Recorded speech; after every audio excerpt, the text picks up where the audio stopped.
Hey guys, tonight we begin with a man who conquered most of the known world by the time he was 30, who wept because there were no more kingdoms left to take, and who, if the ancient sources are to be believed, ate, drank, and feasted with absolutely zero sense of moderation. This is what Alexander the Great actually ate, and more. So, before you get comfortable, take a moment to like the video and subscribe, but only if you genuinely enjoy what I do here. And let me know in the comments where you're tuning in from and what time it is for you. It's always fascinating to see who's joining us from around the world. Now, dim the lights, maybe turn on a fan for that soft background hum, and let's ease into tonight's journey together. When most people picture Alexander the Great, they picture a golden-haired king charging into battle on a black stallion, sword raised, cloak flying behind him in some dramatically convenient wind. They picture conquest, glory, the kind of imagery that gets painted on ceilings and engraved on coins.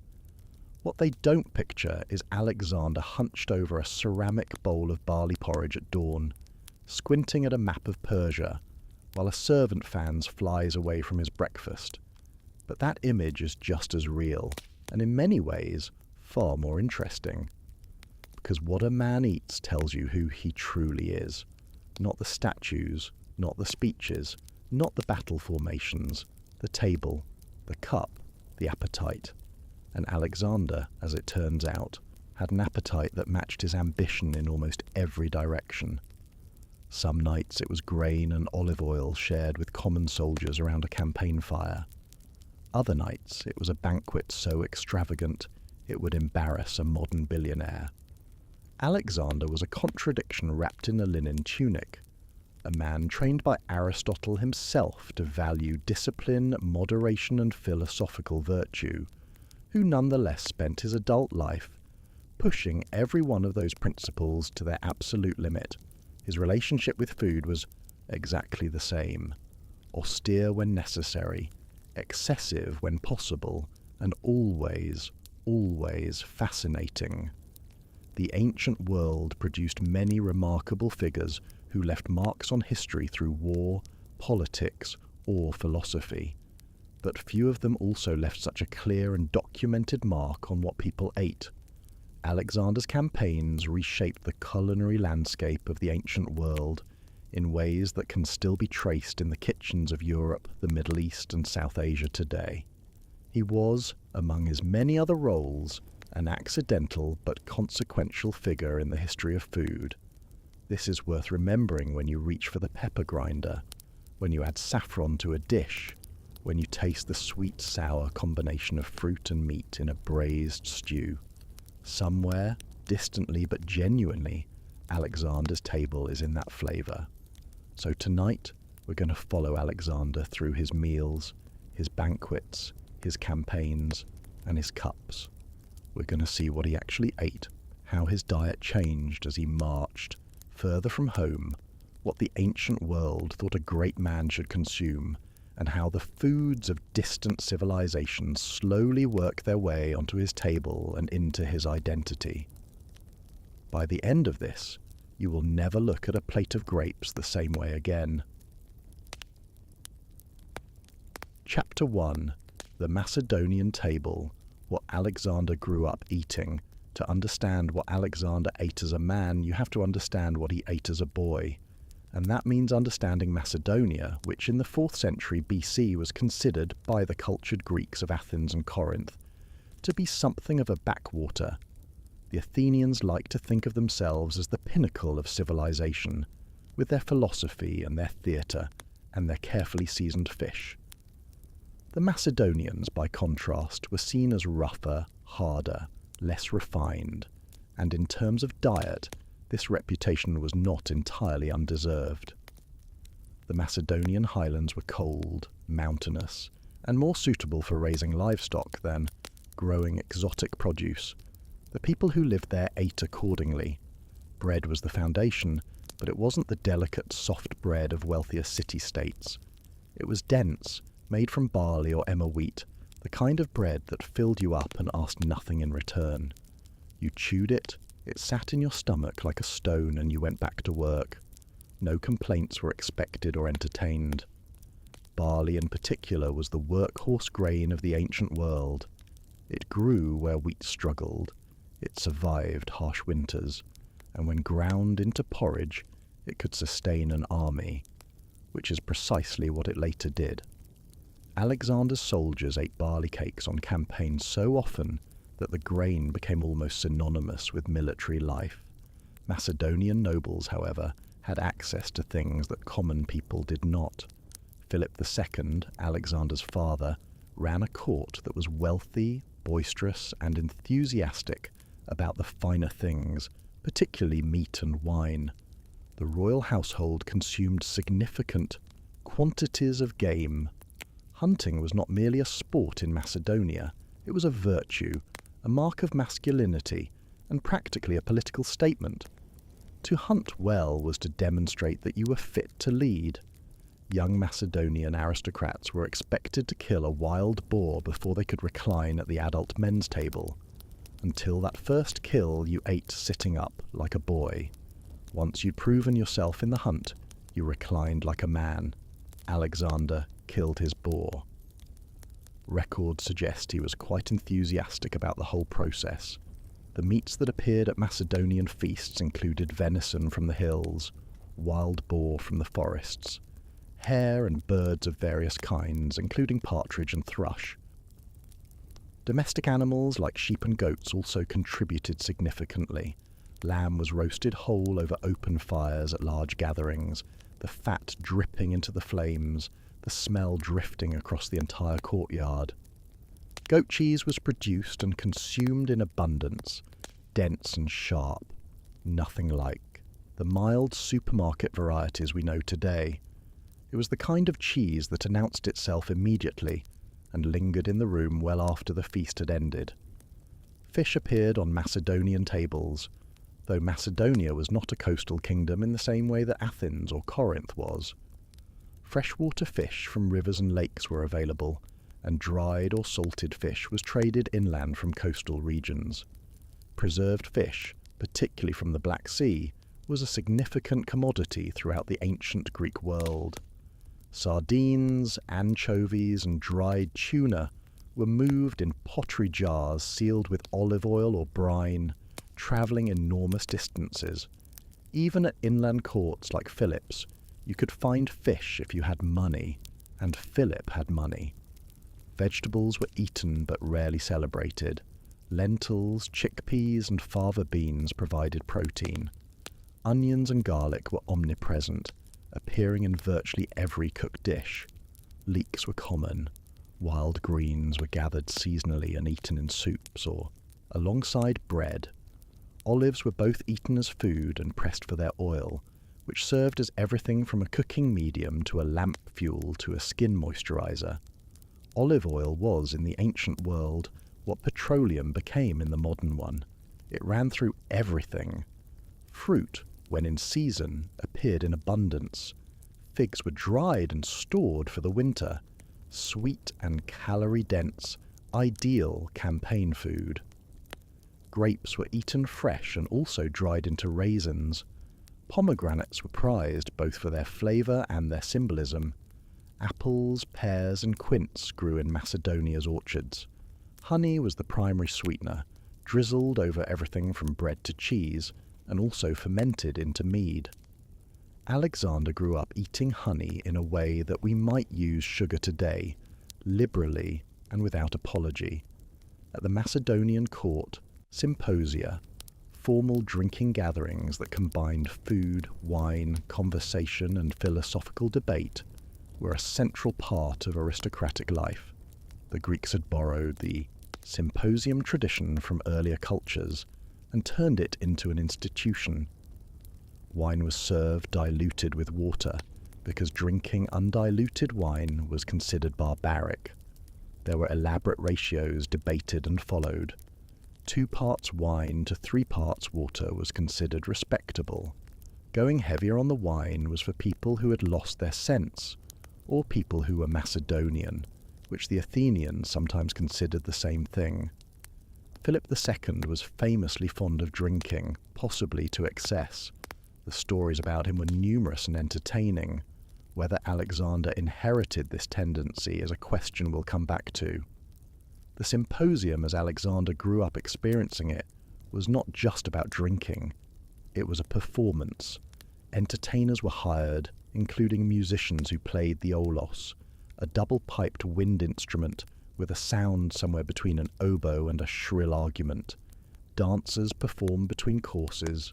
Poets recited verses, some of them flattering to the host and some of them sharply critical of other people's hosts. Philosophers engaged in structured debate, though the quality of the philosophy declined reliably as the evening progressed and the wine-mixing ratios became more flexible.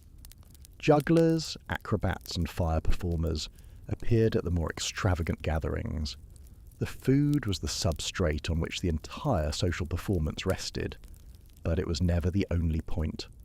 The sequence of courses at a Greek and Macedonian symposium followed a recognized pattern. The dinner itself, called the deipnon, came first, with substantial food served to fill the guests before the drinking portion of the evening began.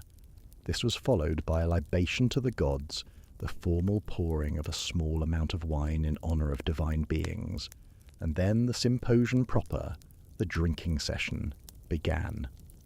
By this point the serious food was done, and what appeared were lighter items, finger foods in the loosest sense, nuts and olives and dried fruits, honeyed sweets, things to nibble between conversations and cups.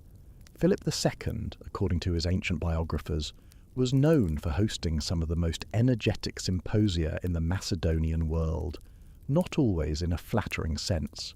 They were loud, generous, politically significant, and occasionally resulted in diplomatic incidents when wine lowered everyone's inhibitions below the level required for polite international relations. Alexander grew up watching his father work the room at these events, charming allies, intimidating enemies, distributing gifts, and occasionally making decisions of major political consequence in states of considerable wine-fueled confidence. It was an education of a particular kind.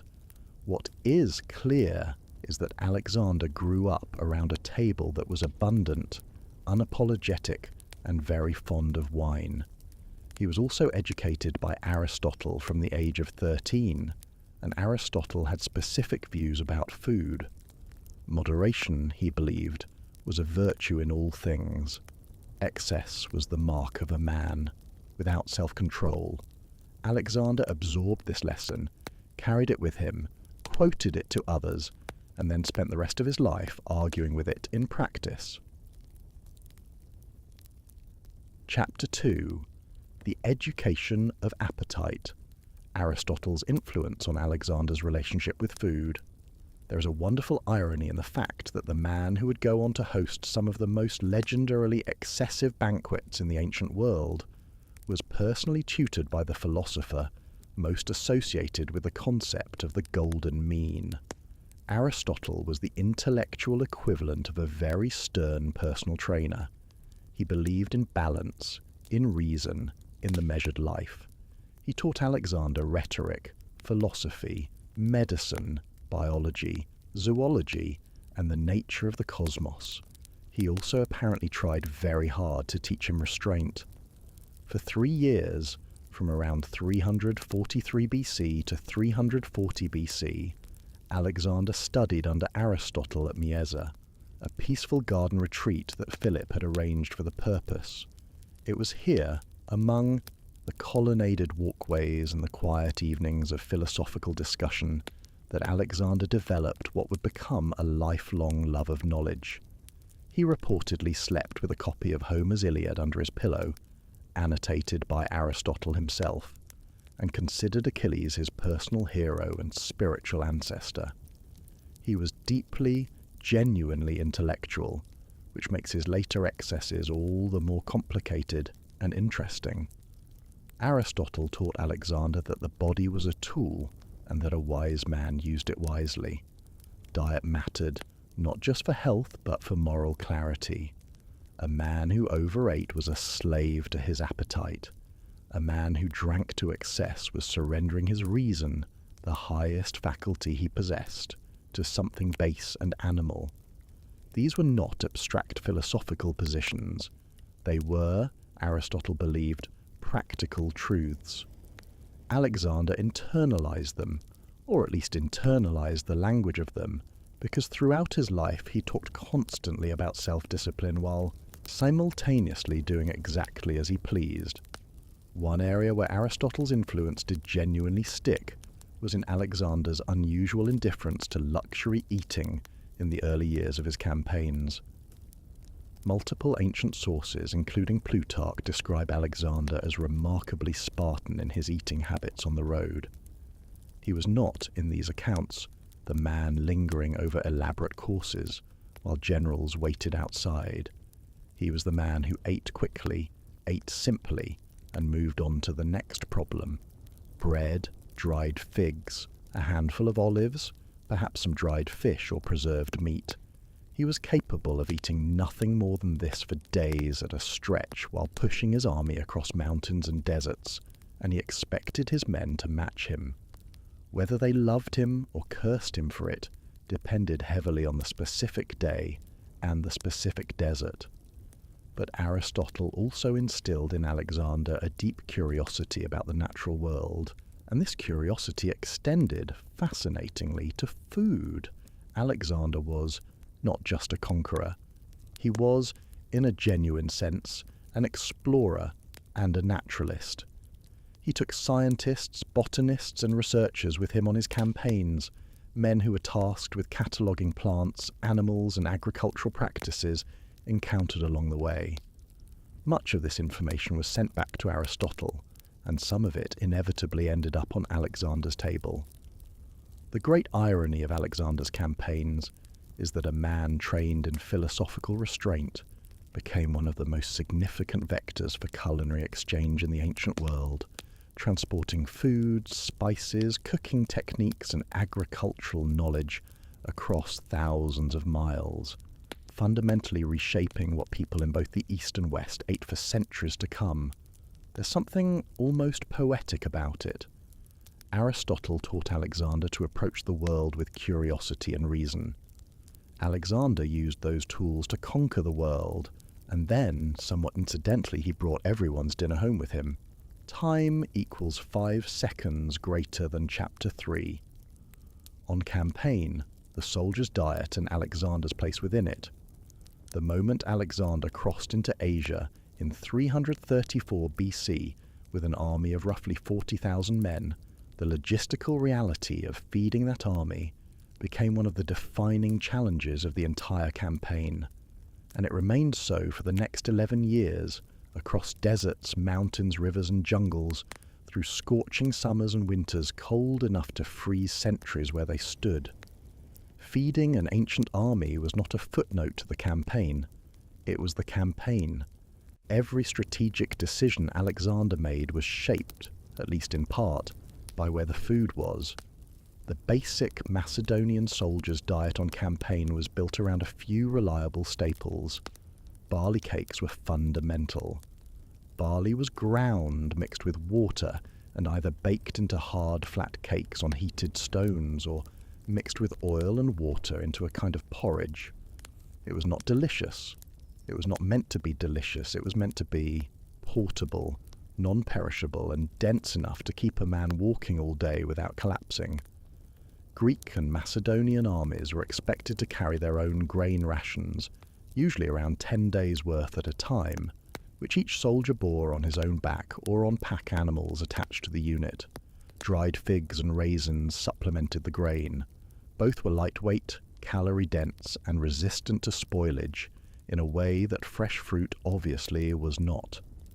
A soldier could gnaw on dried figs for hours while marching and get a meaningful amount of sugar and energy without stopping. Salt fish, particularly preserved sardines or the thick pungent fish paste the Greeks called gyros or garon, appeared regularly.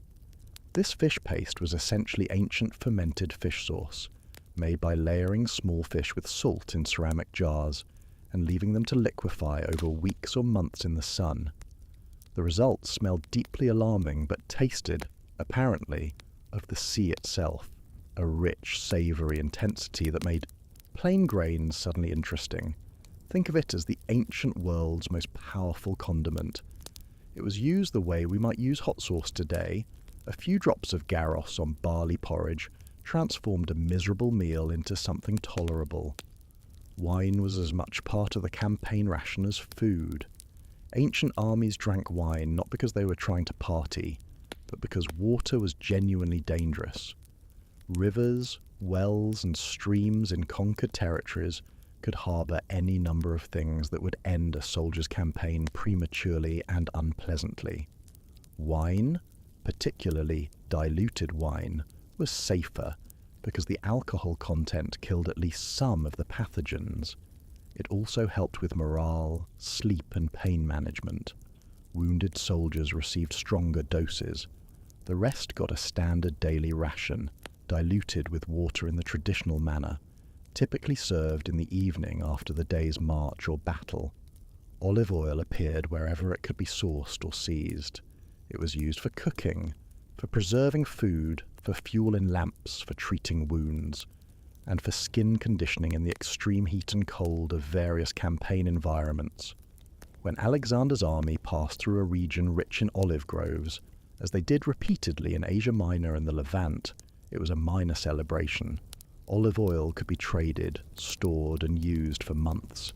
On campaign, meat was irregular, appearing when available rather than as a daily feature.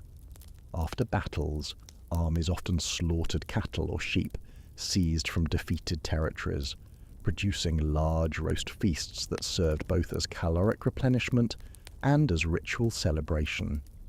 The smell of roasting meat across a camp after a significant victory was itself a psychological weapon, signalling to the troops that they had won, they were fed, and life was good for the moment.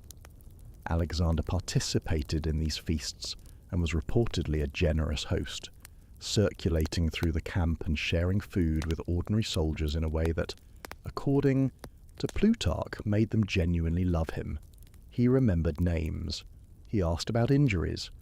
He ate the same bread they ate, and somehow managed to make that seem like a gesture of respect rather than royal theatre.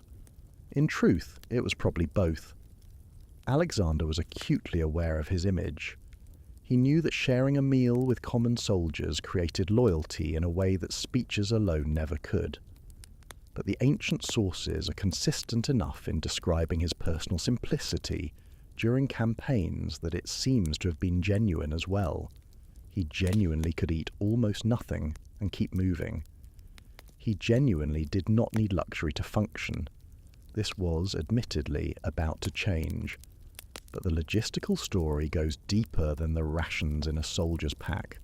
Feeding 40,000 men across the kind of terrain Alexander chose to cross required something close to genius. And historians have noted that Alexander's campaign logistics were almost as impressive as his battlefield decisions. He was one of the first commanders to systematically use the landscape itself as a supply chain, calculating where his army would be on a given date, identifying what agricultural resources would be available in that region at that season, and timing his movements accordingly. He used rivers for supply transport wherever possible, pre-positioning grain shipments, live cattle herds, and wine stores at strategic points along his route. He negotiated with local populations to secure food supplies, which was sometimes diplomacy and sometimes ultimatum, but the outcome in either case was that his army ate. Foraging was also a constant feature of campaign life. Small detachments were regularly sent out from the main column to acquire food from the surrounding countryside. This could mean purchasing from local markets in friendly territory, which Alexander's treasurers paid for punctiliously in order to maintain goodwill. It could also mean, in hostile territory, taking what was available without pausing for negotiations. The Greek and Macedonian tradition had a remarkably practical attitude toward the food supplies of conquered peoples. Whatever you found was yours, unless the general had issued specific orders to the contrary, which Alexander sometimes did, when he needed a particular population's cooperation and didn't want them embittered before the diplomatic work was done. The army's attitude toward local food was also shaped by practical necessity. You ate what was there. A soldier marching through Anatolia ate figs and mutton and local grain. A soldier in Mesopotamia ate dates and fish and barley bread from the river valleys. A soldier in Bactria ate whatever the high mountain plains could provide, which in winter was often not very much and required supplementing from stored supplies carried in the wagon train. These constant adaptations meant that Alexander's army, over the course of 11 years, developed a kind of involuntary expertise in the foods of a dozen different culinary landscapes. They may not have enjoyed all of them equally, but they ate them. As the campaign moved eastward and the Persian imperial cities fell into his hands, Alexander's relationship with food began to change dramatically. The further from Macedonia he travelled, the more complex the culinary landscape became. And the more complex the culinary landscape became, the more his table began to reflect not just his Macedonian origins, but an entire world of flavours, ingredients, and traditions that no Greek had ever encountered at this scale before. Chapter 4. The Persian Table, when Alexander inherited an empire's cuisine. The capture of Persepolis in 330 BC was one of the pivotal moments of Alexander's campaign, not just militarily, but culinarily. Persepolis was the ceremonial capital of the Achaemenid Persian Empire, and the Achaemenid Persians were, by any measure, extraordinary eaters. Their court had developed one of the most sophisticated dining cultures in the ancient world, a tradition that drew on centuries of agricultural diversity across an empire that stretched from Egypt to India.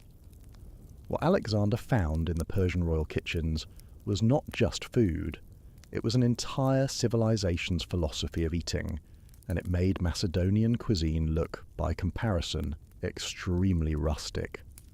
The Persian royal court, at its height, fed hundreds, sometimes thousands of people daily. This was not metaphor or exaggeration.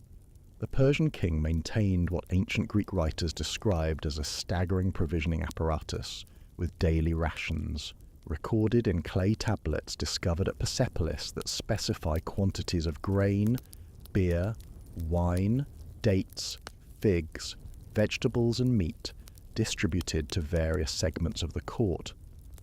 Scholars have worked through these tablets, and the numbers are extraordinary. The sheer organizational complexity of feeding the Persian court rivaled anything in the ancient world. The Persians had a concept called the royal table that went beyond simple eating. The king of Persia, by tradition, was fed from every corner of his empire.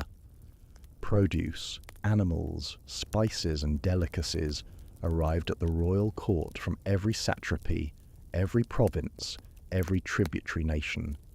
This was not just about feeding the king, it was a demonstration of the empire's extent, a physical manifestation of control. When a dish containing saffron from Cilicia, pepper from India, cinnamon from Arabia, and meat from the royal herds of Media appeared before Darius, it was not just dinner, it was the empire on a plate. Alexander, when he sat in Darius's chair and ate from Darius's kitchen, understood this immediately. He was too intelligent not to, and he eventually adopted the same principle himself, ensuring that his own table represented the full reach of his territories. What did the Persian elite actually eat? The ingredients list reads like a journey through an entire continent. Wheat bread, leavened and soft, in contrast to the flat barley cakes of Macedonia. Pomegranates from the orchards of Persia, eaten fresh or pressed into tart juices. Dates, the high-calorie fruit of Mesopotamia, eaten as a sweetener, a snack, and an ingredient in stews. Pistachios, which originated in the hills of Persia and Central Asia, roasted and salted. Almonds from the same mountainous regions, used in cooking as well as eaten alone. Sesame, cultivated throughout the Near East and pressed into rich oil or ground into paste. Saffron, possibly the most expensive spice in the ancient world by weight, cultivated in Persia and used to flavour both food and wine, turning dishes a deep golden yellow and imparting a flavour that was simultaneously floral, earthy, and almost mineral. Lamb was the prestige meat of the Persian table, slow cooked with spices and dried fruits in a manner that would be recognisable today as an ancestor of the great stews and tagines of the Middle East. The technique of combining meat with dried fruits such as apricots, plums and raisins in a savoury context, adding a sweet-sour complexity that was utterly unlike anything in the Greek tradition, was one of the signature moves of Persian court cuisine. When Alexander's Macedonian commanders first encountered dishes like these, their reactions ranged from suspicious confusion to enthusiastic consumption, often depending on how hungry they were. The Persians also had a sophisticated relationship with fermentation and preservation.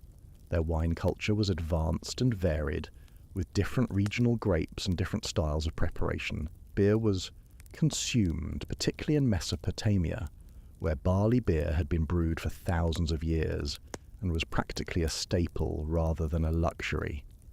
The Persians preserved fruits in honey syrup, created concentrated fruit pastes, dried spiced meats, and developed complex pickled vegetable preparations that served as condiments and flavour enhancers at the table. Spices were where the Persian table truly distinguished itself. Cumin, coriander, turmeric, fenugreek, cardamom, black pepper, and cinnamon all appeared in Persian cooking, either alone or in combinations that produced layered, complex flavours. Black pepper, which would later become an obsession of the Roman Empire and a driver of the Age of Exploration, was already present on Persian tables. It came from India, travelling westward along trade routes that the Persian Empire had, in large part, organised and protected. A pinch of black pepper in the ancient world was not cheap. It was traded by weight, valued accordingly and used, with the careful attention that valuable things always receive.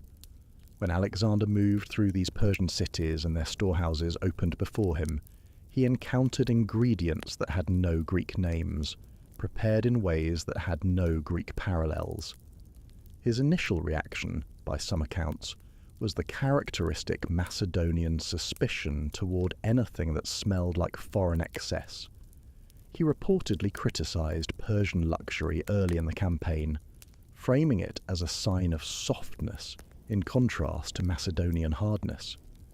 But as the years passed and the campaign continued, his table told a different story. Persian cooks entered his service. Persian serving traditions were gradually adopted. The menu expanded and expanded again, and then expanded once more, until the dining arrangements at Alexander's court had become something genuinely unprecedented, neither fully Macedonian nor fully Persian, but something new, something hybrid, something that reflected the strange empire of the mind he was building as much as the physical empire he was taking. Chapter 5.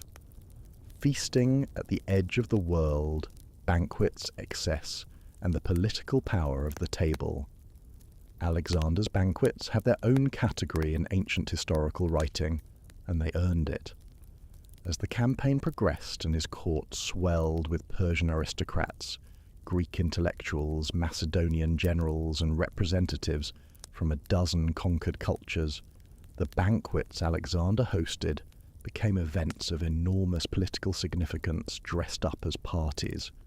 They were also, by any reasonable measure, absolutely extraordinary in scale and content. The symposium tradition that Alexander had grown up with in Macedonia was already formalized and elaborate.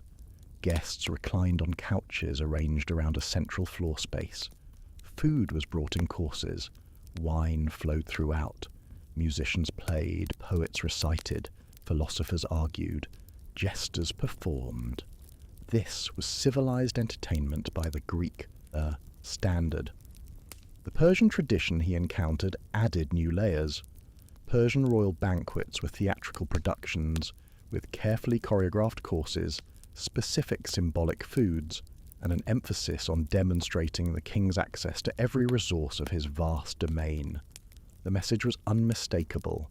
This king can feed you anything, from anywhere, and he has so much that none of it is a strain. To be invited to the Persian royal table was to be reminded, course by course, of how powerful your host was. Alexander fused these two traditions, sometimes uneasily, and hosted banquets that combined the intellectual energy of the Greek symposium with the spectacular abundance of the Persian royal feast. He expanded his guest list to include thousands at a time during major celebrations. At Susa, following his victories over Darius, he reportedly hosted a feast that lasted multiple days and fed enormous numbers of guests, with food and wine flowing without pause. At significant military victories, he organized celebrations that his historians describe in terms usually reserved for natural disasters, overwhelming, relentless, and impossible to ignore. What was actually served at these great feasts? The menu would have drawn on the full range of what his expanded supply network could access. Roasted whole animals, certainly, including oxen and sheep in large numbers. Fish from rivers and the sea, preserved and fresh. Bread in several varieties, the dense barley loaves of Macedonia, alongside the soft wheat breads of Persia. Vegetables prepared in the Persian manner, cooked with spices and oil until they were rich and complex, rather than simply boiled. Lentils and chickpeas in stews with cumin and coriander. Roasted nuts and dried fruits laid out in abundance. Honeyed pastries, sesame confections, and fruit preserved in sweet syrup at the end of the meal. Wine from multiple regions, served in quantities that depended on how much the host wanted the evening to continue. One food that appears with notable frequency in accounts of Macedonian and later Alexandrian feasting is game meat, because the hunt remained central to Macedonian military culture, and Alexander himself was an enthusiastic hunter throughout his life. He hunted lions in Syria, which was both genuinely dangerous and excellent theatre. He hunted in the royal parks the Persians called paradisos, the origin of our word paradise, which were vast enclosed game preserves containing imported animals from across the empire. The notion that a paradise was literally a garden full of animals for hunting says something telling about the ancient aristocratic imagination. When you had conquered the world, paradise was a place where something might still challenge you. Alexander's hunting parties were social events, extensions of the feast culture, and the kills from a successful hunt often featured prominently in the subsequent banquet. To eat an animal that the king himself had killed carried obvious symbolic weight. The meat was not just meat, it was proof of the king's power over the natural world, over danger, over death itself. It was, in a very real sense, political food. The theatrical dimension of these feasts also included the practice of giving gifts. Alexander was a generous host to a degree that sometimes alarmed his treasurers. He sent food to friends and allies across the empire, dispatching goods from his table as a form of diplomatic correspondence. A jar of particularly fine wine from Macedonia, preserved fish from the Black Sea, rare spices from the East. These were not just presents, they were messages, communicating connection, generosity, and the implied reminder that Alexander had access to all of this and more, and that his friendship was worth cultivating. Plutarch records that when his mother Olympias complained about the size of the gifts he was sending to friends, Alexander responded with characteristic immodesty. He was, he suggested, simply acting like a king. The banquets also served as a stage for Alexander's complicated relationship with his own divine status. The further the campaign went, the more Alexander leaned into the idea that he was not merely a great king, but something beyond a king, a son of a moon, a living god, a figure who stood between the human and divine worlds. The Persian royal tradition was helpful here, because Persian kings had always cultivated an aura of divine appointment and cosmic significance. The king's table, in the Persian model, was literally different from other men's tables. The food was better, the vessels were more magnificent, and access to that table was a mark of divine grace extended to the fortunate. Alexander adapted this tradition, enhanced it with Greek ideas about heroic excellence, and created a dining culture around himself that made eating near him feel like a religious experience whether you wanted it to or not. His Macedonian officers, who had grown up with him, who had eaten barley cakes at his side in the rain outside Thebes and Issus, and 100 forgotten skirmishes, did not always find this transition easy.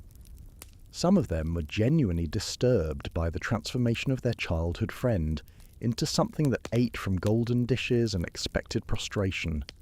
Others adapted more smoothly, recognizing that the empire required a certain theatrical grandeur, and that dinner was a relatively low-stakes venue for it. The tension between these two responses, the old Macedonian directness and the new imperial ceremony, ran through Alexander's banquets like a current, occasionally surfacing into arguments, and once, fatally, into something worse. Chapter 6.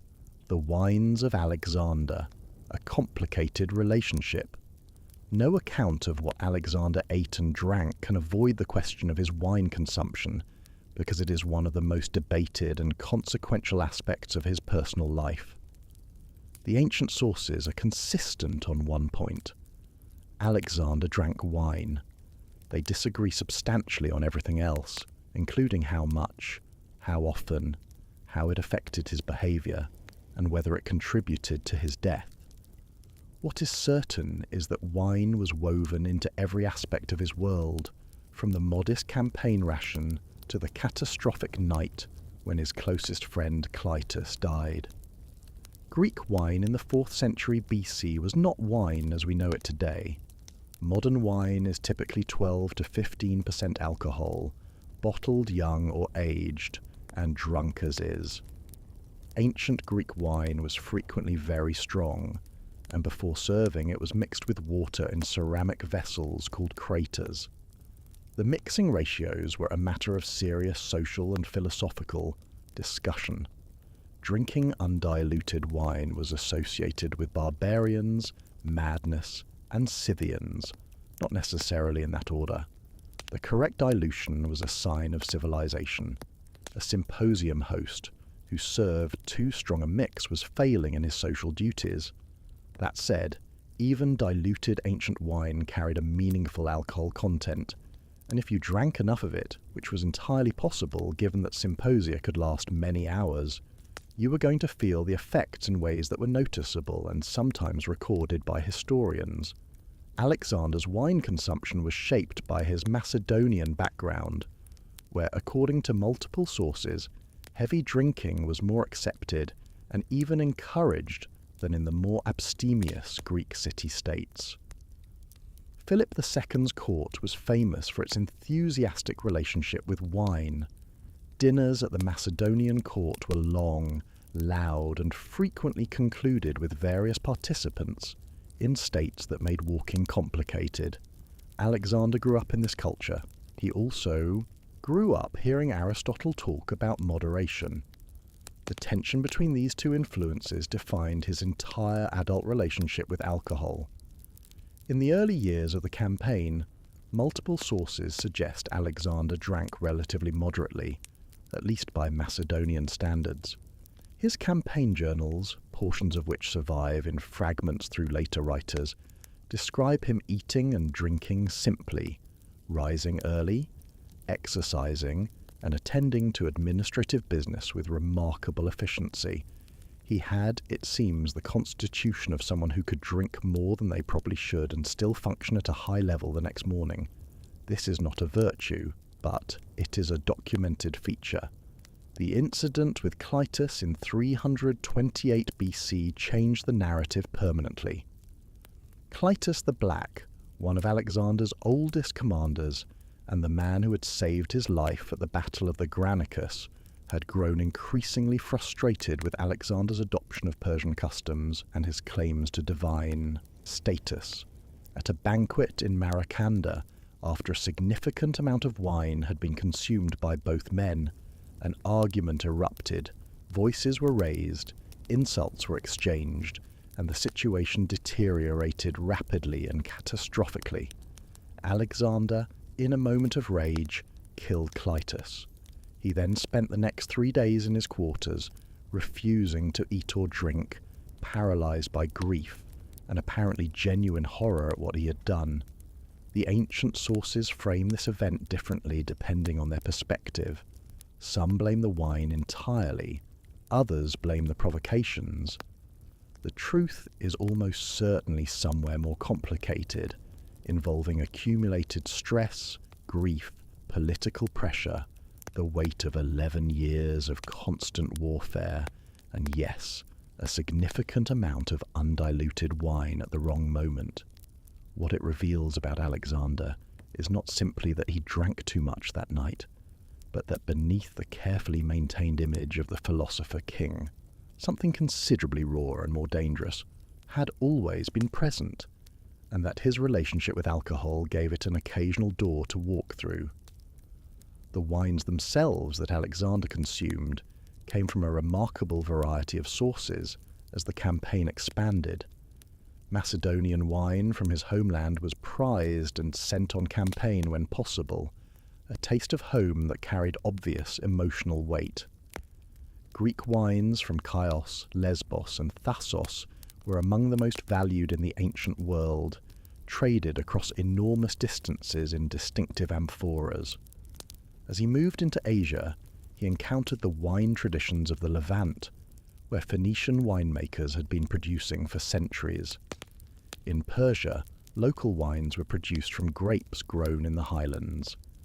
In Egypt, wine from the Nile Delta and from oases in the western desert was consumed at court, and as he pushed into Central Asia and eventually India, wine became harder to source in its familiar form, though Alexander never entirely abandoned it. There were also reports of Alexander consuming kaumis, the fermented mare's milk drink of Central Asian steppe cultures, during his time in Bactria and Sogdia. This was not wine, not remotely like wine, and the ancient Macedonian generals who were offered it at local hospitality gatherings reportedly had strong and immediate opinions about it. Some adapted, others did not. Whether Alexander drank it with genuine appreciation or polite diplomatic fortitude is unclear, but the fact that he encountered it at all tells you how far from home the campaign had carried him. There were also reports of Alexander consuming kumis, the fermented mare's milk drink of Central Asian steppe cultures, during his time in Bactria and Sogdia.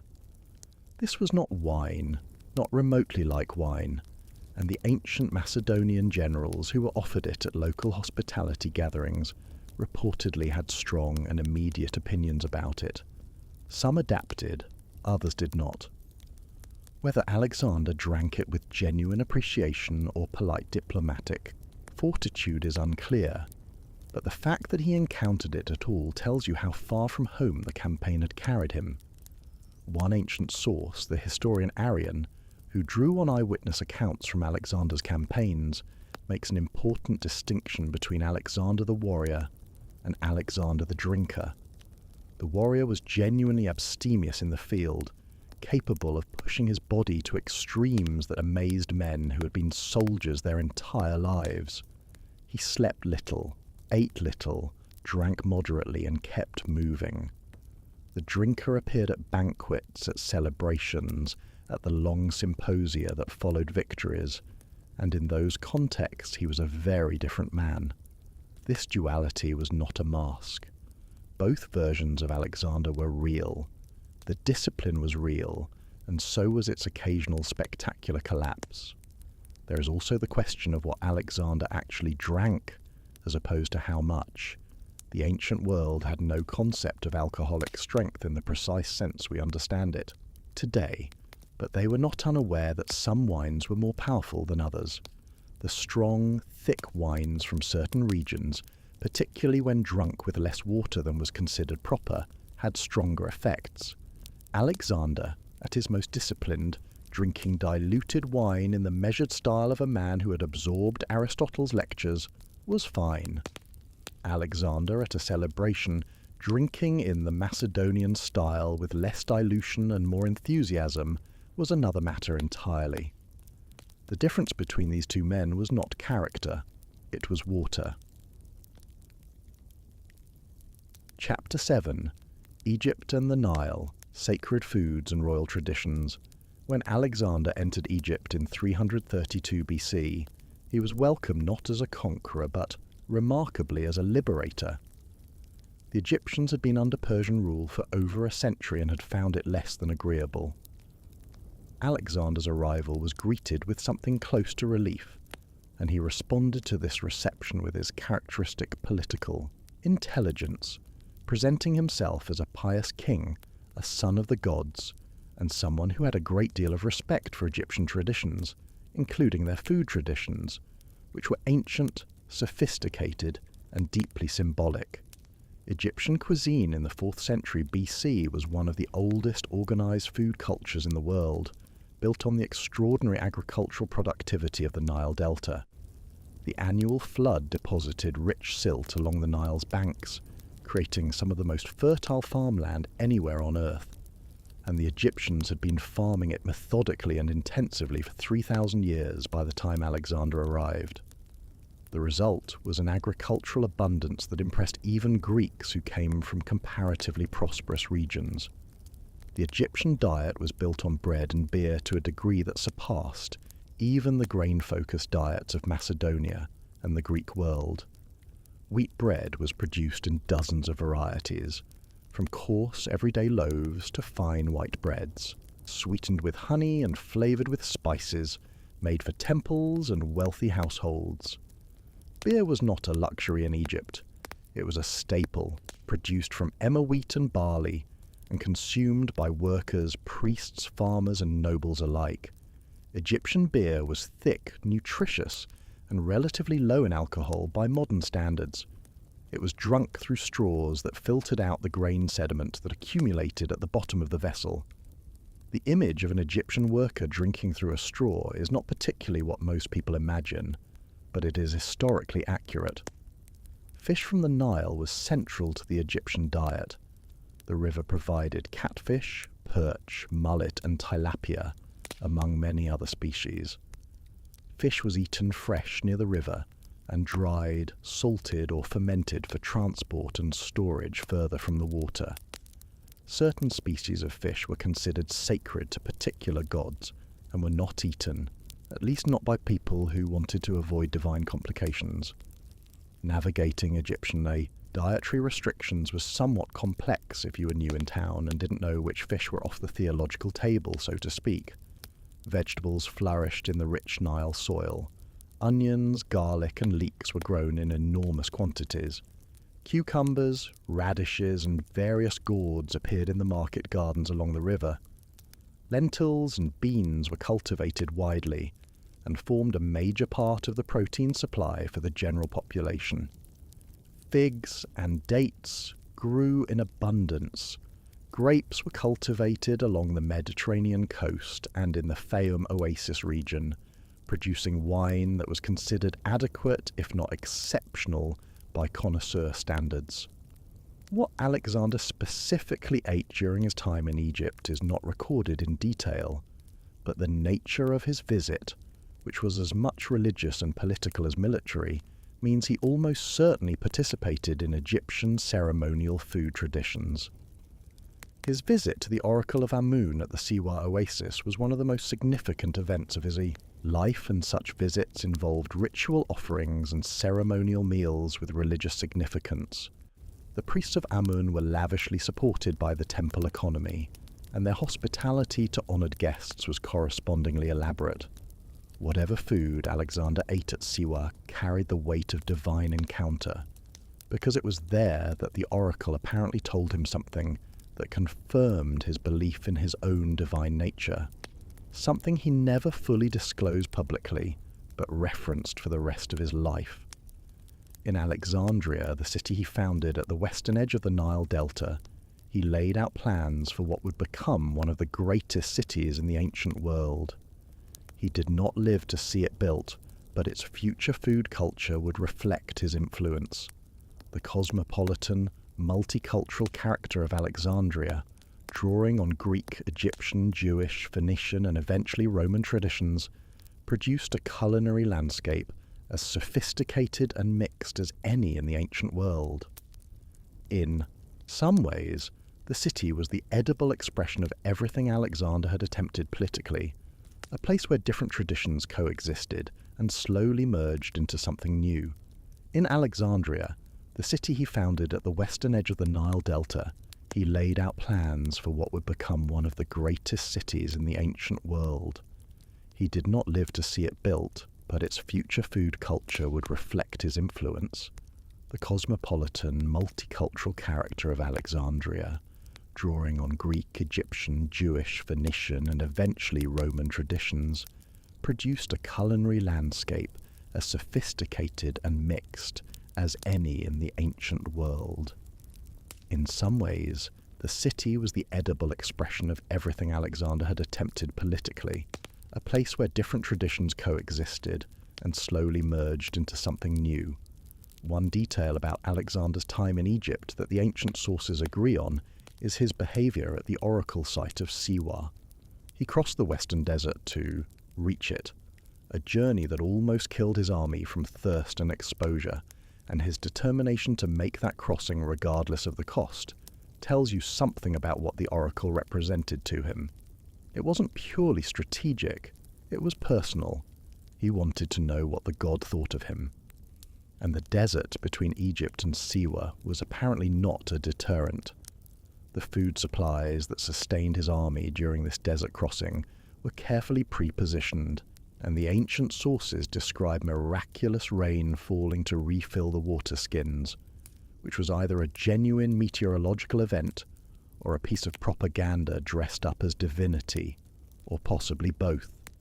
What the army ate during the crossing was whatever the advanced planning had provided, and whatever local knowledge indicated could be found. Dates from desert oases, dried grain carried in packs, water, critically, from whatever sources existed or could be dug. This was desert survival, not desert dining, and even Alexander's seemingly inexhaustible energy would have been tested by it. When he arrived at Siwa, the priests received him with honours appropriate to a son of Amun, and what they fed him there, at the edge of the known world, in one of the most remote sanctuaries in the ancient world, was likely simple, clean, and ceremonially prepared, according to traditions that had been unchanged for centuries. Priests of Egyptian temples ate and drank according to strict ritual prescriptions. The food offered to visiting dignitaries would have been pure, sanctified, and probably unlike anything he had been eating for the previous months of campaigning. Sometimes the most memorable meal is the one that arrives after a long fast. Chapter 8.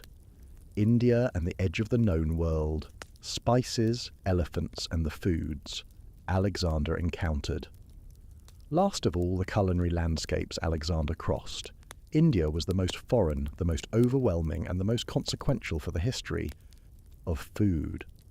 When his army crossed the Hindu Kush mountains and descended into the Indus Valley in 327 BC, they entered a world that none of them had any real framework for understanding.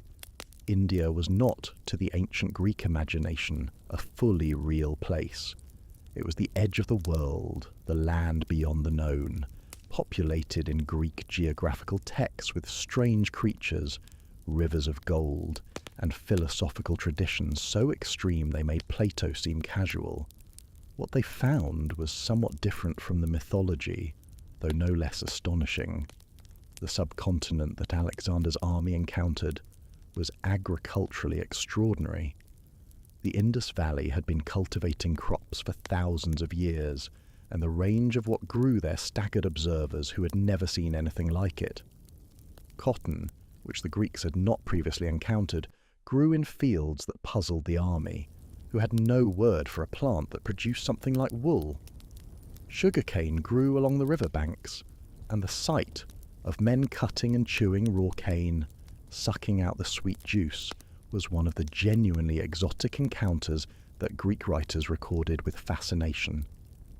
Alexander's historian Nearchus described cane that produced honey without bees, which is a charming way of describing sugarcane when you've never seen it before.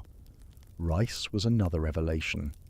Macedonian soldiers who had eaten barley and wheat their entire lives encountered rice paddies for the first time in the Punjab, and some of them found it deeply strange. Rice as a grain required different cultivation techniques, grew in flooded fields, and produced a food with a texture and cooking behaviour quite unlike anything in the Greek repertoire.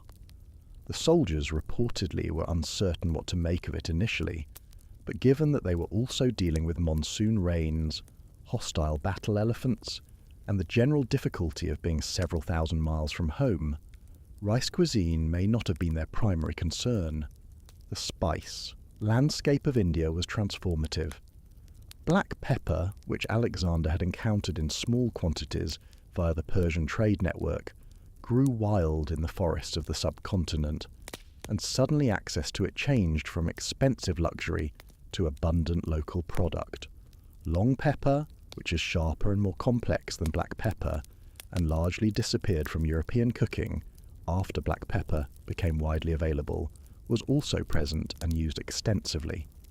Cardamom from the southern forests, ginger from the plains, turmeric from the fertile lowlands, all of these were used in Indian cuisine in ways and quantities that were completely different from anything in the Western tradition. The Indian diet that Alexander's army encountered was also shaped by religious considerations in ways that were genuinely novel. Brahmin priests and the philosophical traditions they represented had strong ideas about dietary purity, and some sects practiced vegetarianism to an extent that Greeks found philosophically interesting and practically bewildering.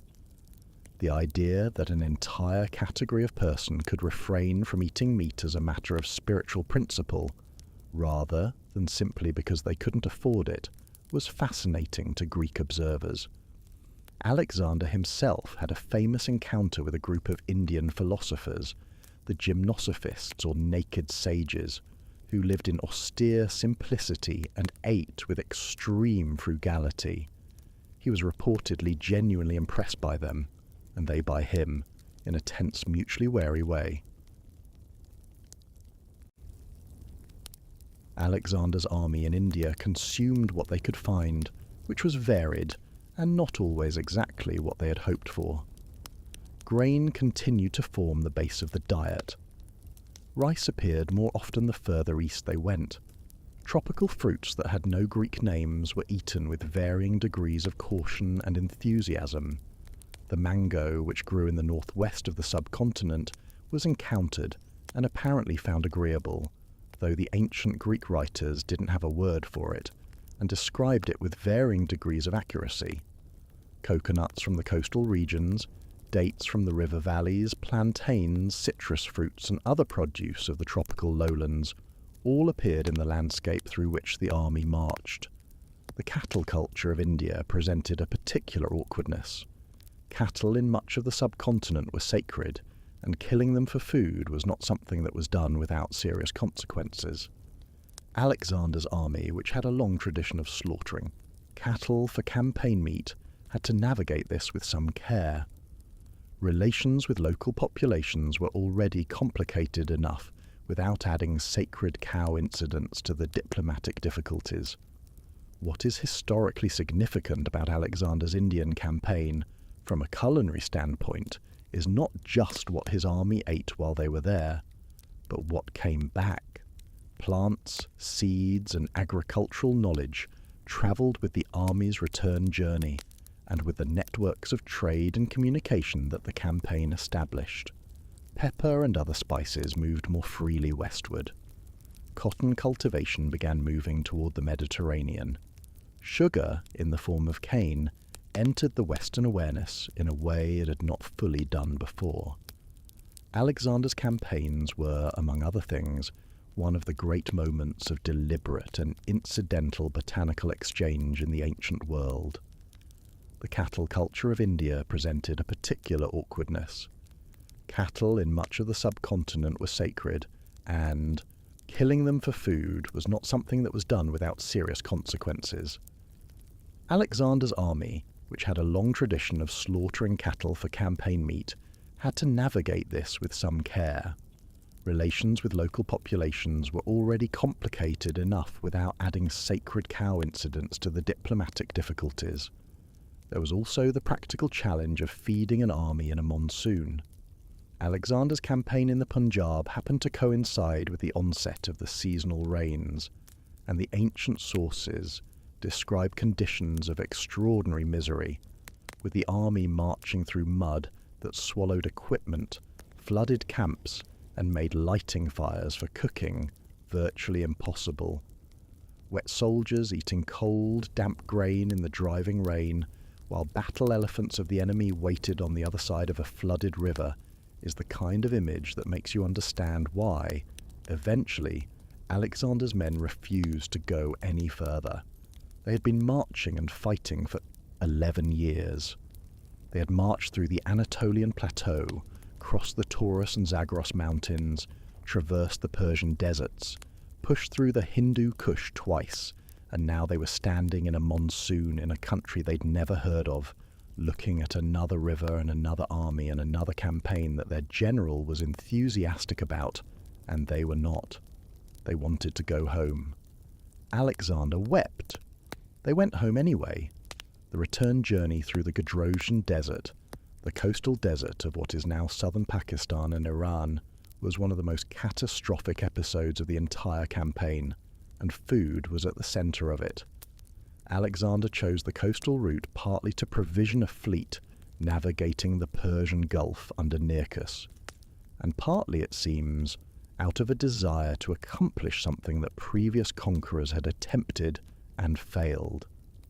The desert was brutal. The march took months. Supply lines failed. The army ran critically short of water and food.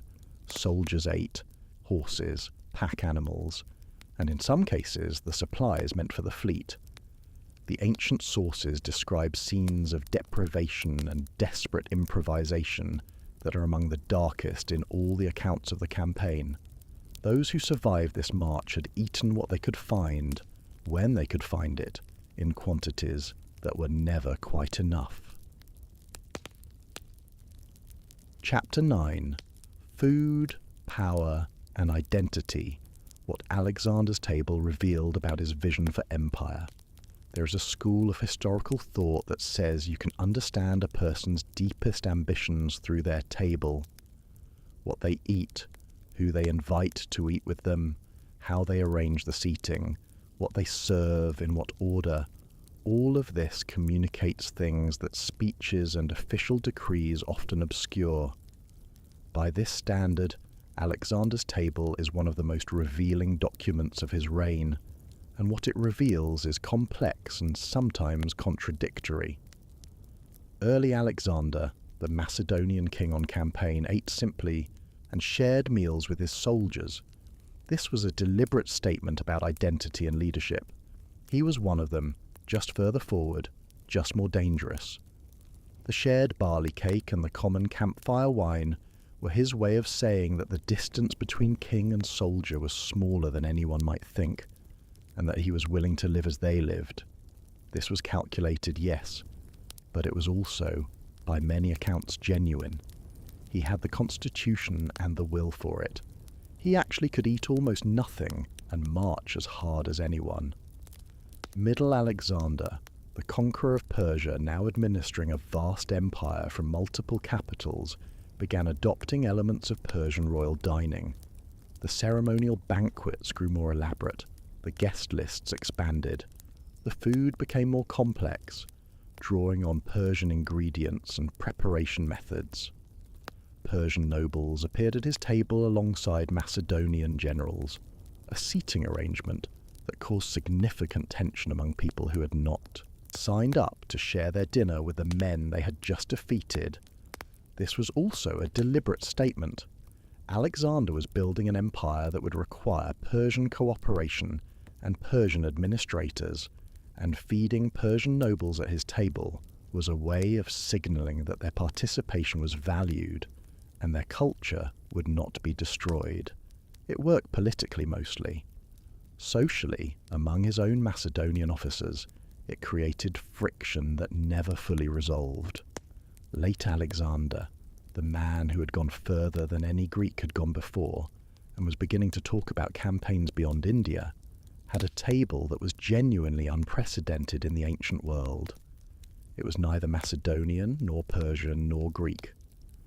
It drew on Egyptian traditions, Mesopotamian ingredients, Indian spices, Central Asian fermented products, Phoenician sea trade goods, and the accumulated agricultural and culinary knowledge of a dozen cultures. It was, quite literally, the most cosmopolitan table in the world. Whether Alexander thought of it in those terms is impossible to know, but the evidence strongly suggests that he was conscious of his own experiment, that he was building something that had never existed before, and that his table, like his army and his administration, was a place where that experiment was visible. The famous proskynesis controversy, his attempt to introduce Persian court ritual in which subjects prostrated themselves before the king, was ultimately defeated by Macedonian resistance and dropped. But his adoption of Persian dress, Persian administrative structures and Persian dining elements continued regardless. He was trying, with varying success, to convince two different worlds that they were part of the same empire. Food was one of the quietest and most persistent tools he used to make that argument. Sit down together, eat the same meal, share the wine. Be, at least for the duration of this dinner, the same kind of people. The marriages at Susa in 324 BC, where Alexander and 90 of his officers simultaneously married Persian women in a mass ceremony designed to cement the cultural fusion of Macedonian and Persian aristocracy, were followed by a wedding banquet of extraordinary scale, one of the largest feasts in the ancient world.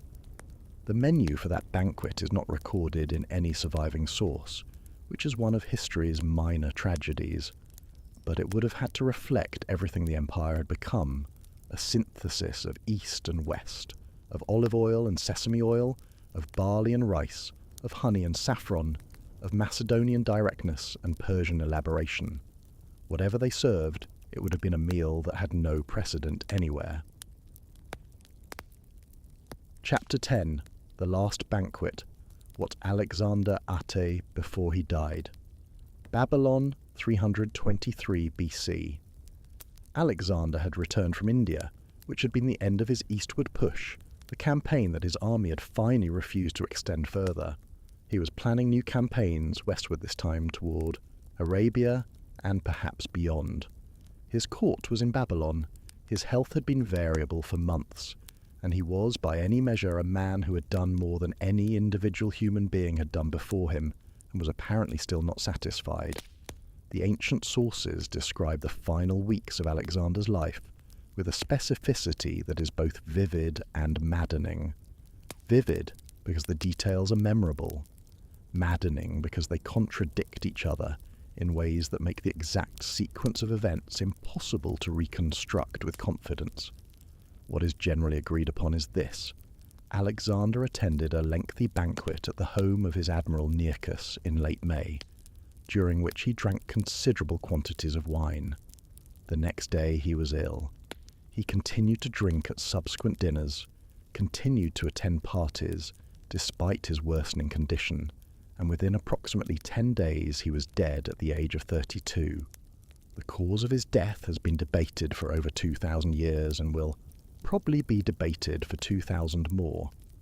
Theories include typhoid fever, complicated by his heavy drinking and the state of his liver after years of heavy campaign. Theories include poisoning, either by members of his own court or by enemies, using substances that would be difficult to trace in an era before toxicology.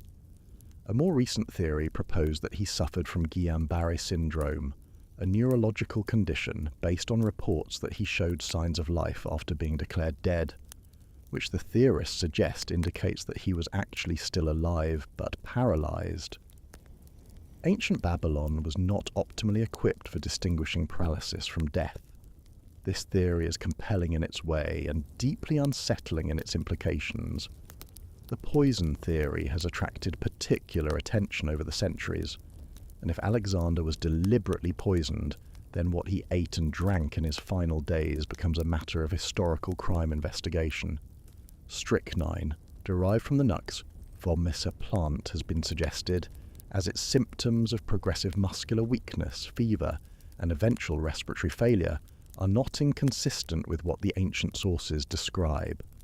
The Macedonian royal court, like all ancient courts, was not exactly a place of uncomplicated loyalties, and Alexander had accumulated enemies both within his own entourage and among the Persian and Babylonian communities of the city. What we know about the final banquets is that they were large. They involved substantial wine consumption, and Alexander was already ill when he attended some of them.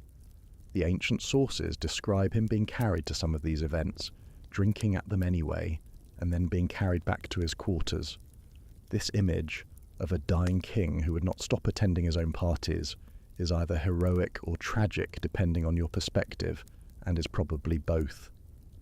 He had never known how to stop. The campaign was always forward, the cup was always refilled, and the next conquest was always just beyond the horizon. The food at these final banquets would have reflected the full cosmopolitan elaboration of the Babylonian court. Babylon was one of the great cities of the ancient world, with its own ancient food traditions built on the agricultural abundance of Mesopotamia. Mesopotamian cuisine had a documented history going back to Sumerian clay tablets more than 1,000 years before Alexander arrived, and it was sophisticated in ways that even the Persian court cuisine hadn't fully absorbed. Barley bread and barley beer, yes, but also fish from the Euphrates and Tigris rivers, game from the marshlands, dates from the extensive palm groves, lentil stews with onion and garlic, roasted meats with herbs and oil. The great Babylonian breweries produced multiple varieties of beer, some flavoured with spices, some brewed from different grain mixtures, some strong enough to be medicinal in character. Whether Alexander ate at all during his final illness is unclear. Ancient medical practice in the face of serious fever generally involved restricting food. Whether the physicians attending him, who were trained in Greek medicine with its humoral theories of disease, followed this approach or tried other interventions is not recorded in the surviving sources. What is recorded is that he drank. He kept drinking, apparently, until he could not. He died on June 10th or 11th, 323 BC, in the royal palace of Babylon. The empire he had built did not survive him intact for more than a few years, as his generals divided it among themselves in a series of wars that lasted decades. But the culinary exchange he had set in motion, the movement of spices, grains, agricultural techniques and food traditions across the routes his army had blazed, continued long after his death, and in many ways outlasted everything else he built. Chapter 11. The Legacy of Alexander's Table. How his campaigns reshaped the food of the ancient world.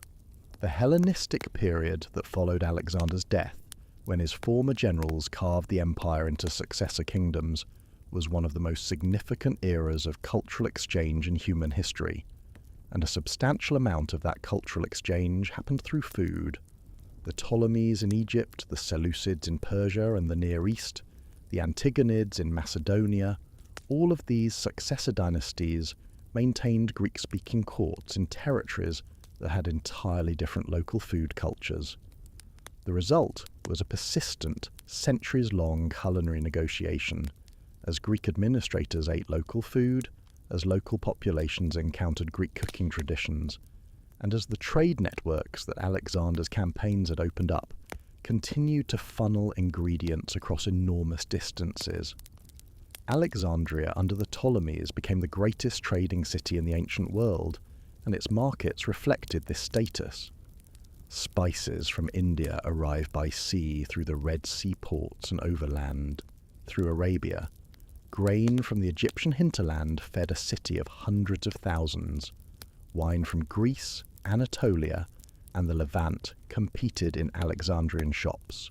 Egyptian foods that no Greek had ever seen became everyday items in a cosmopolitan city, where Greek, Egyptian, Jewish, Phoenician, Syrian, Libyan, and a dozen other communities lived side by side, and more relevantly for our purposes, ate each other's food. Saffron, which Alexander had encountered in Persia, became increasingly valued in the Greek and later Roman world. Black pepper moved in larger quantities from India to the Mediterranean, eventually becoming so desirable to Rome that Alaric the Visigoth famously demanded several £1,000s of pepper as part of the ransom for lifting his siege of the city in 410 AD, nearly 700 years after Alexander's death. The pepper trade that Alexander's campaigns had stimulated was still shaping geopolitics 7 centuries later. That is a remarkable afterlife for a single set of military campaigns. Sugar remained mysterious to most of the Western Mediterranean world for centuries after Alexander, but the knowledge of its existence, something sweet produced from a plant rather than from bees, entered the literary and scientific record through accounts of his campaign, and became part of the accumulated knowledge that eventually led European traders in search of the substance itself. The spice trade that drove the age of exploration in the 15th and 16th centuries was, in a sense, still following the routes that Alexander had mapped. The garden parks that Alexander encountered in Persia, the paradisos that gave us our word paradise, also had a culinary legacy. These enclosed parks contained fruit trees, vegetables, and herbs cultivated for royal use, and the tradition of the elaborate garden attached to a royal or aristocratic house spread westward as a direct result of Persian influence on the successor kingdoms. The Roman haughty, the elaborate garden estates of wealthy Romans, drew on this tradition, and Roman agriculture incorporated a significant number of plants that had moved westward along Alexander's routes. Peaches, which the Romans called Malum persicum or Persian apple, arrived in the Mediterranean world through the contact that Alexander's campaigns initiated. Apricots, possibly also from the same source, certain varieties of plum, pistachios. The movement was not entirely one-directional, and that is worth noting. Greek agricultural and culinary practices also moved eastward as a result of the campaign. The planting of grapevines in territories that had not previously cultivated them, the introduction of Greek-style pressing equipment for olive oil, the spread of Greek pottery forms for storing and transporting food and wine, all of these represented Greek culture flowing into new territories. The culinary exchange that Alexander's campaigns produced was a two-way current, slower and more persistent than any military campaign, reshaping what people grew, what they cooked, and what they ate across an enormous swath of the ancient world.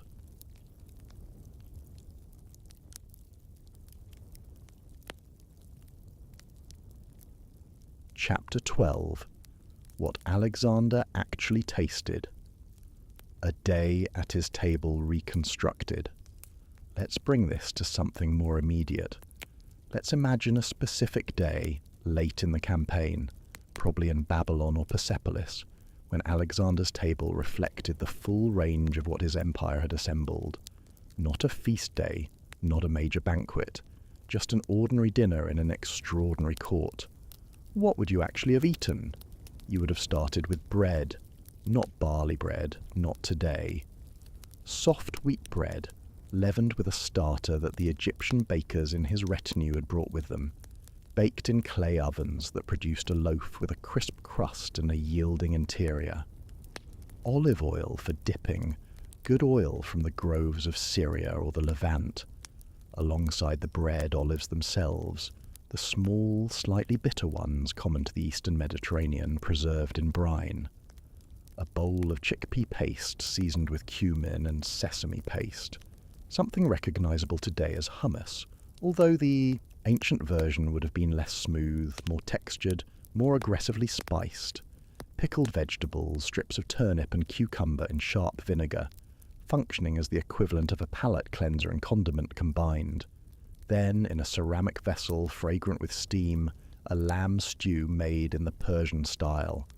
The meat slow cooked until it fell apart at the slightest pressure, the broth thickened with ground almonds flavoured with saffron and dried apricots, and a measure of pomegranate juice that added a tart sweetness to the savoury depth of the meat.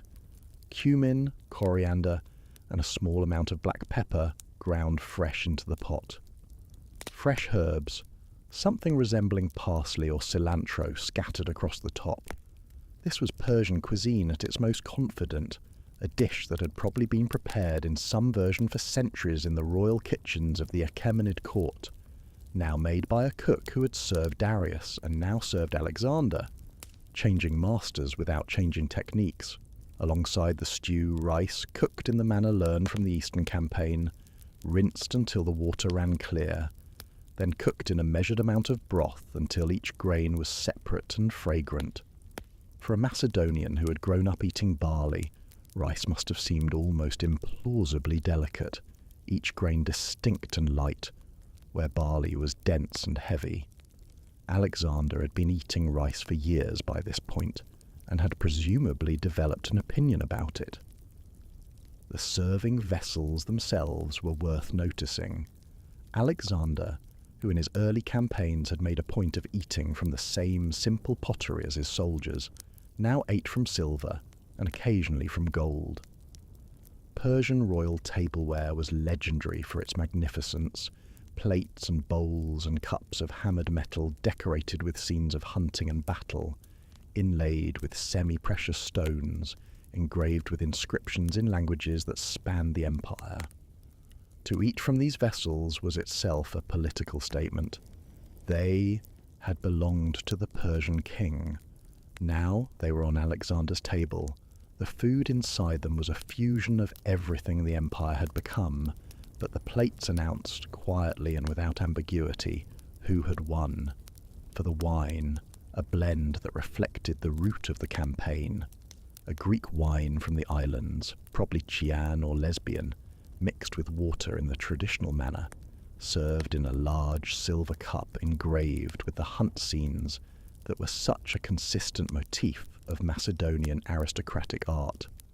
Alongside it, perhaps a cup of something Persian, a local wine from the hill orchards of the Zagros Mountains, darker and earthier than the Greek wines, smelling of dark fruit and something almost resinous. At the end of the meal, fruit and honey, fresh figs from whatever the season offered, dates from the Babylonian palms, honeyed pastries, small and sweet, made with sesame and almonds and dried fruit, pressed into shapes and baked until fragrant, a cup of something warm, perhaps an infusion of herbs in hot water, perhaps spiced wine served in a style learned from the Persian court. The evening would continue long after the eating stopped, with conversation, music, and wine, always more wine, until the lamps burned low and another day of empire building was done. It is a meal that belongs to no single culture, and all of them simultaneously. It is a meal that could only have existed at Alexander's table, at this particular moment in history, when a Macedonian king had marched far enough and eaten widely enough that his dinner had become a map of the world he had crossed. Chapter 13. The Philosophers, the Physicians, and the Food of the Mind. Alexander's relationship with food was not just physical, it was also philosophical, medical, and deeply personal in ways that his ancient biographers noted, and we can still see clearly today. Food in the ancient world was not simply nutrition, it was medicine, theology, politics, and self-expression all at once. A man's diet was thought to shape not just his body but his character. The humoral medical tradition that Alexander would have encountered through his physicians, built on the theories of Hippocrates and developed further by subsequent Greek medical thinkers, held that the body's health depended on a balance of 4 humours: blood, phlegm, yellow bile, and black bile. Food affected these humours directly. Eating the wrong foods in the wrong combinations at the wrong time could tip the balance and produce illness. Eating correctly could restore health and maintain the equilibrium on which clear thinking and physical capacity depended. Alexander's physicians would have had strong views about what he should eat, particularly when he was ill or under the extreme stress of military campaigning. The ancient medical literature contains extensive recommendations about foods for various conditions, and Alexander's doctors, the most prominent of whom was a man named Philip of Acarnania, were trained practitioners who would have prescribed dietary interventions alongside other treatments.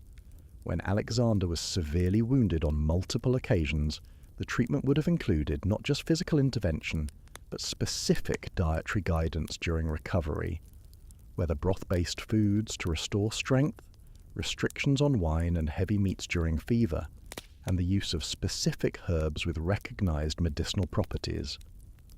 Alexander was wounded seriously at least 3 times during the campaign, most dangerously at the assault on the Malian town in India in 325 BC, where an arrow pierced his chest and came very close to ending everything. The recovery from this wound, which the ancient sources describe in dramatic detail, would have involved the full resources of his medical staff, and food would have been part of the treatment. Ancient Greek physicians used a concept called regimen, which encompassed diet, exercise, sleep, and environment as the foundations of health and healing. A wounded patient's diet would have been carefully managed, likely beginning with thin barley gruel and broth, progressing to more substantial foods as healing allowed, and avoiding the wine and heavy meats that might overheat the blood or strain a damaged body. Some foods had strong medical reputations in the ancient world that went beyond simple nutrition. Garlic was believed to strengthen the blood and improve stamina, which is why it appeared in campaign rations for soldiers and was recommended for athletes preparing for competition. Honey was a universal medicine used both internally as a tonic and externally as a wound dressing with genuine antimicrobial properties. Ginger and pepper in small quantities were thought to aid digestion. Wine used medicinally was prescribed for pain relief, as a disinfectant for wounds, and as a general tonic for the debilitated. The line between food and medicine in the ancient world was far less clearly drawn than we might expect. Specific plants gathered from the diverse territories of the campaign also entered the medical repertoire. Alexander's scientific staff, which included naturalists tasked with cataloguing the plant life of conquered regions, would have noted medicinal plants encountered in Persia, Bactria, and India, and some of these would have made their way into the medical practice of his physicians. The Indian subcontinent in particular had a rich tradition of plant-based medicine that was entirely different from the Greek Hippocratic tradition, drawing on plants and techniques that Greek medicine had never encountered. Whether any of this knowledge influenced the treatment of the king himself is speculative, but the contact between Greek medical practitioners and their counterparts in the territories they crossed was real and consequential for the long-term development of ancient medicine.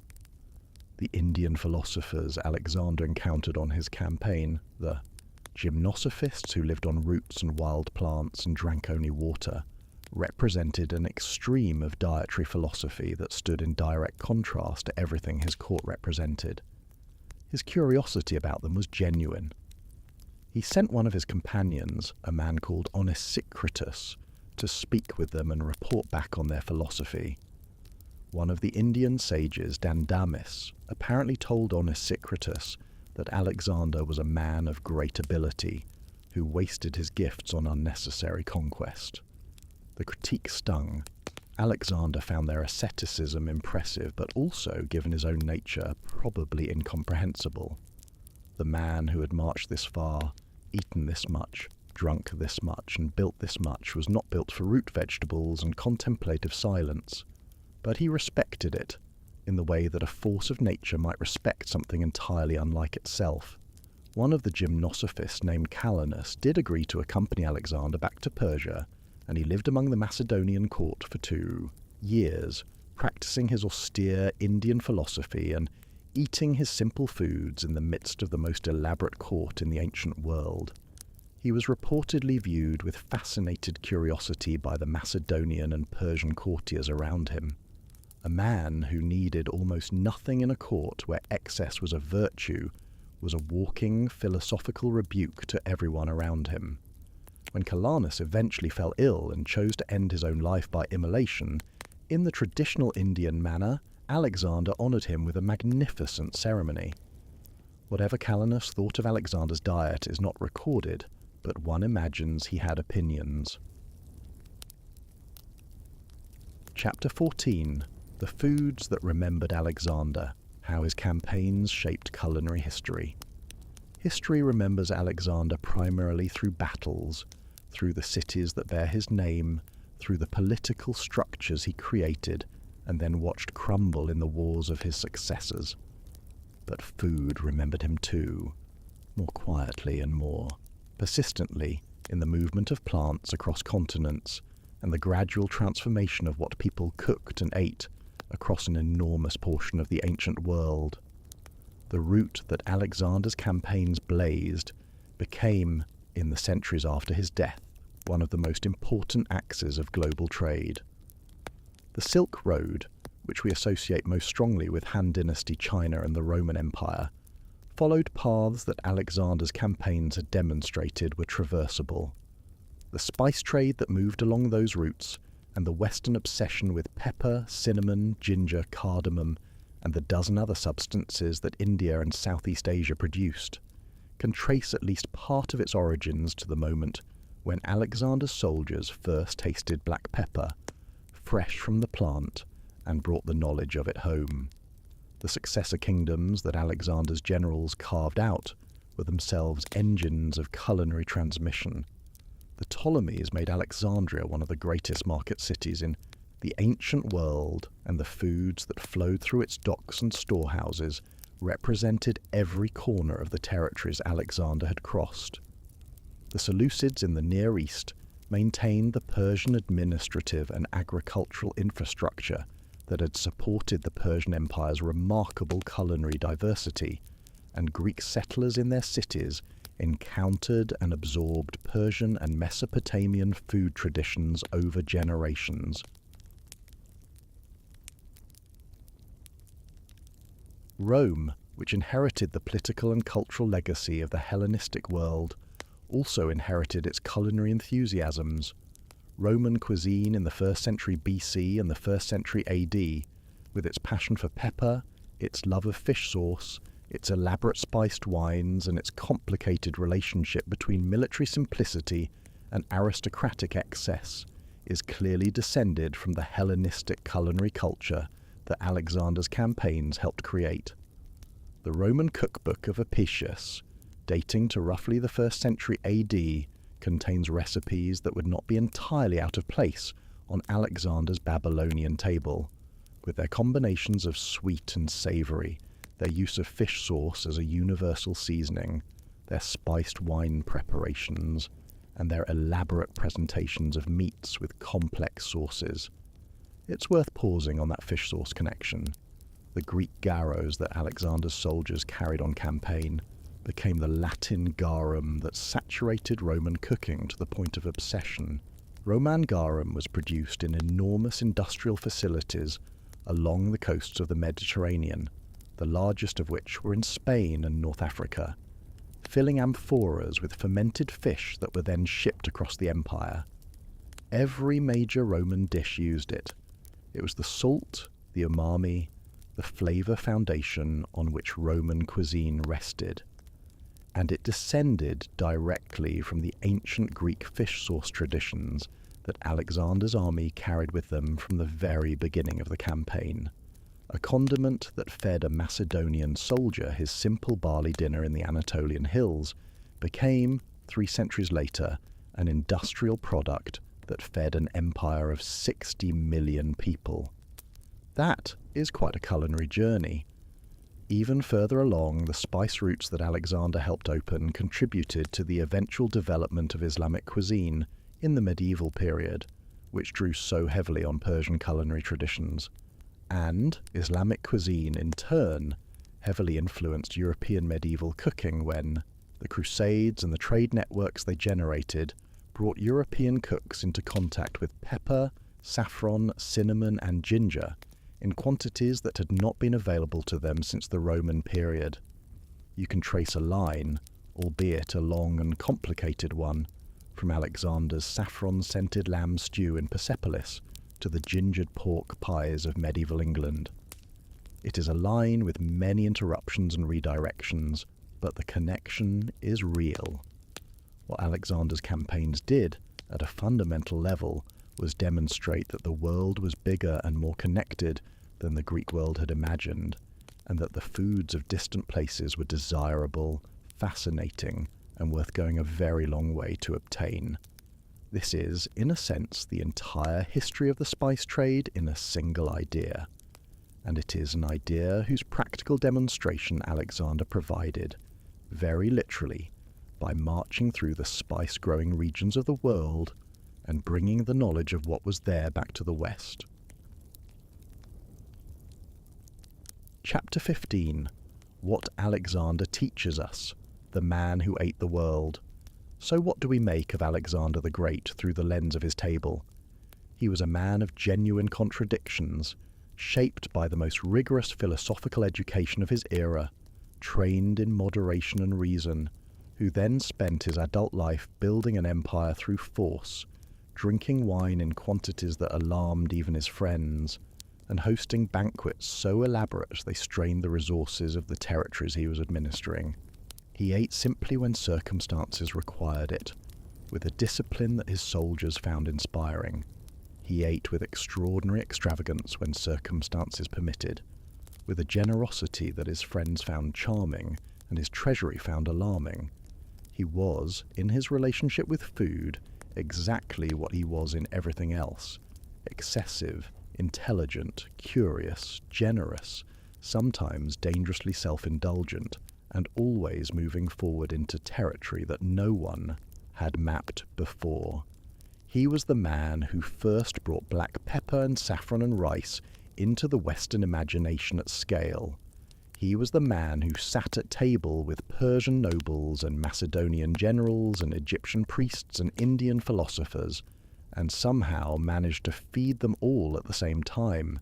He was the man who ate barley cakes with common soldiers in the morning, and presided over multi-course Persian-style feasts in the evening, and who seems to have found both experiences genuine rather than contradictory. And here is the detail about Alexander's relationship with food that is perhaps the most revealing of all. He was, by every ancient account, far more interested in the drinking and the conversation than in the eating itself. His personal tastes ran simple. He's never described as a gourmet in the ancient sources, never credited with strong opinions about the preparation of specific dishes, never noted for insisting on particular ingredients. He ate what was there, but he drank what was good, and he valued the social world that grew up around the table more than the food itself. The banquets he hosted were about connection, about politics, about the performance of power and generosity. The food was the vehicle, not the destination. This makes a kind of sense for a man whose deepest identity was tied to action and movement. Alexander was never a man who could have sat still long enough to become a genuine epicure. The next campaign was always more interesting than the next course. The next river was always more compelling than the next dish. His attention was perpetually forward, perpetually outward, which is why the foods of his table were always arriving from somewhere new, always representing territory recently crossed rather than familiar comforts revisited. His diet was a record of conquest as much as a record of appetite. His death at 32, in Babylon, after a banquet and too much wine, is almost unbearably on the nose.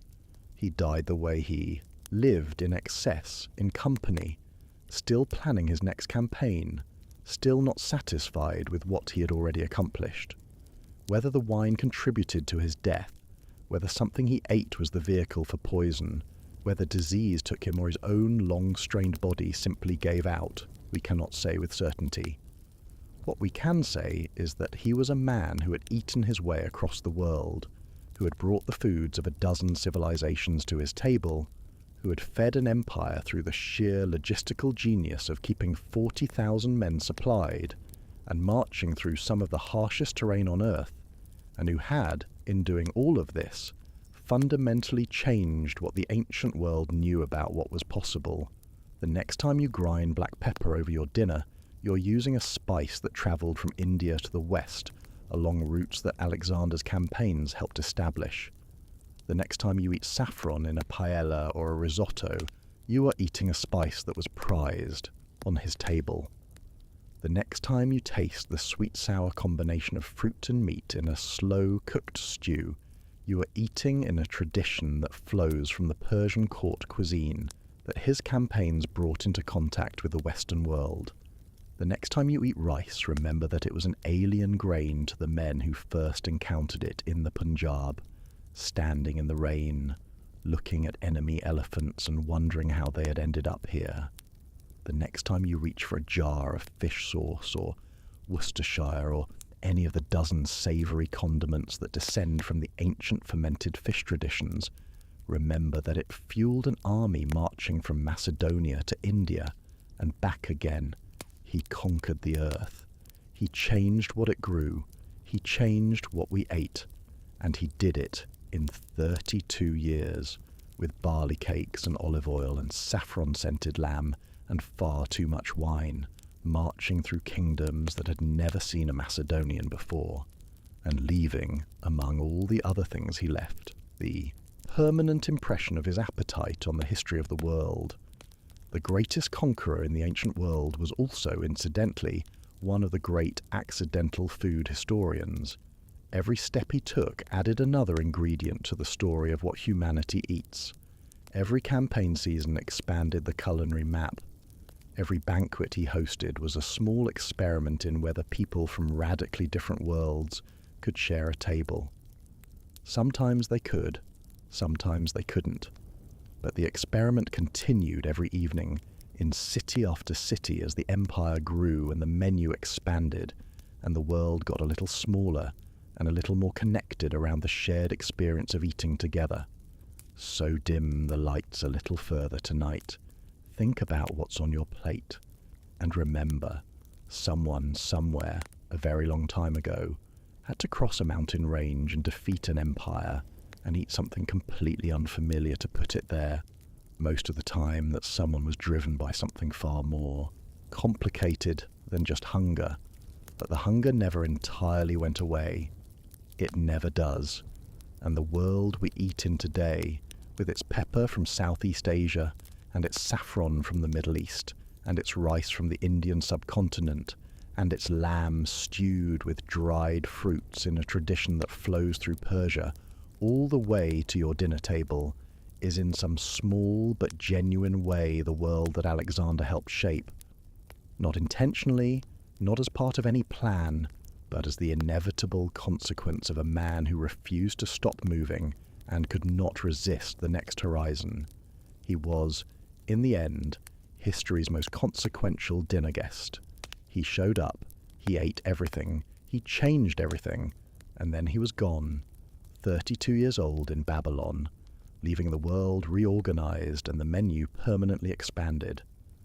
And if you enjoyed tonight's journey through the kitchens and banquet halls of one of history's most extraordinary men, take a moment to leave a comment, give the video a like, and subscribe if you haven't already. Tell me where you're watching from and what time it is there. Every one of your messages is genuinely appreciated. And until next time, sleep well, eat curiously, and remember that every meal is a small act of history.